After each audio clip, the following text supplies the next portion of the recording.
네, 안녕하세요. 닥터 나이키의 TMI 진료실의 류익희입니다. 비앤빛의 그저 빛을 담당하고 있습니다.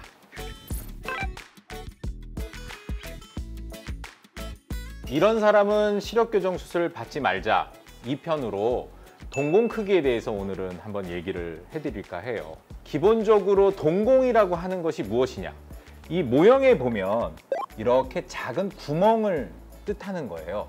조직과 조직에 열려있는 부위를 저희가 동공이라고 합니다.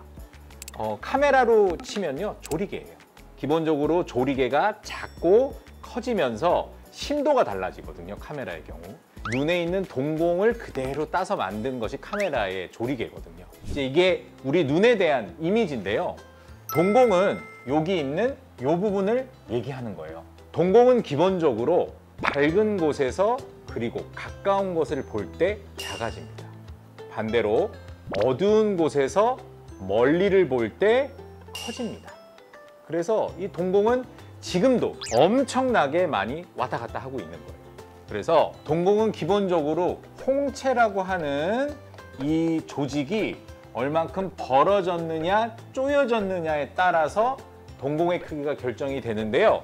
이게 동공만 커지고 작아지는 것이 아니라 실은 동공이 커질 때는 이 수정체라고 하는, 카메라에 치면 렌즈에 해당하는 이 수정체도 동공이 커지면 같이 얇아져요.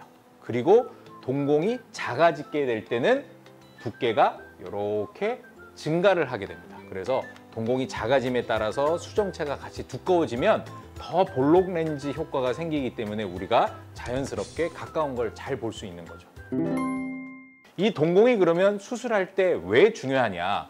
수술 후에 빛 번짐이 어떨까요? 라고 하는 질문이 정말 많죠.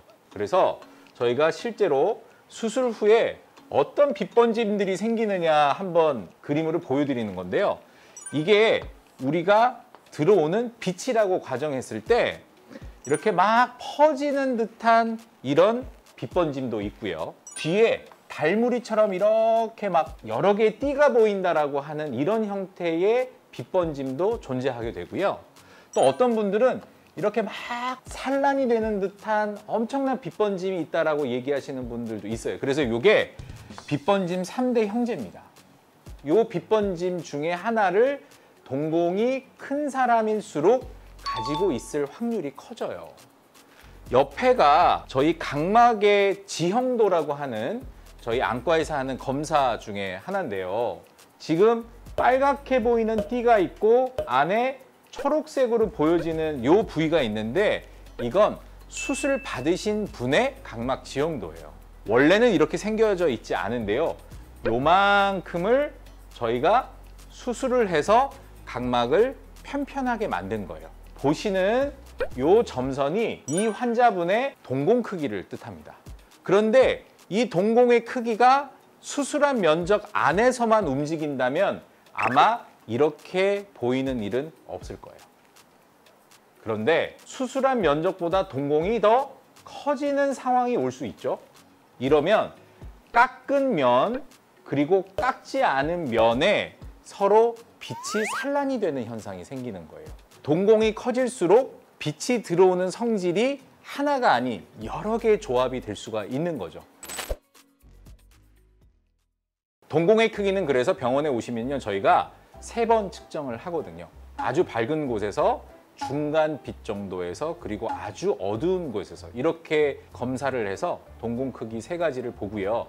저희가 중요하게 생각하는 건 앞서 말씀드린 것처럼 아주 어두울 때의 동공 크기가 얼만큼 커지느냐, 이제 이걸 보는 거니까요. 한국인 평균이 보통 6.5mm 정도의 최대 동공 크기를 갖는다고 알려져 있습니다.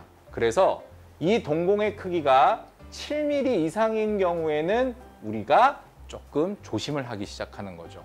그런데 8mm 이상인 경우에는 아쉽지만 8mm만큼을 커버할 수 있게끔 저희가 수술은 절대 할 수가 없습니다. 그렇기 때문에 8mm 이상 동공을 가지신 분들은 3에서 6개월 정도 적응 기간을 가지고 얼만큼 줄어들지 우리가 같이 경과를 보는 거는 할 수는 있어도 6개월이 지나서도 나의 빛 번짐이 완벽하게 사라지지 않을 수 있다. 라고 일단은 알고 수술을 받으시기를 권해드려요. 이제 이 빗번짐 현상이 너무너무 싫다 하면 실은 저희가 레이저 시력 교정 수술이 아닌 다른 방법을 선택하는 것도 있을 수 있고요.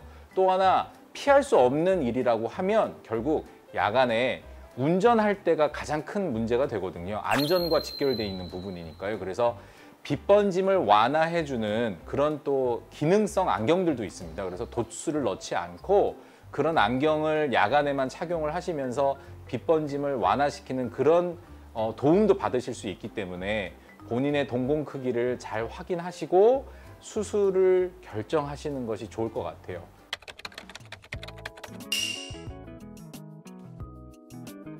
오늘도 TMI 진료실 시청해 주셔서 감사합니다. 닥터 나이키의 류이키였습니다. 감사합니다.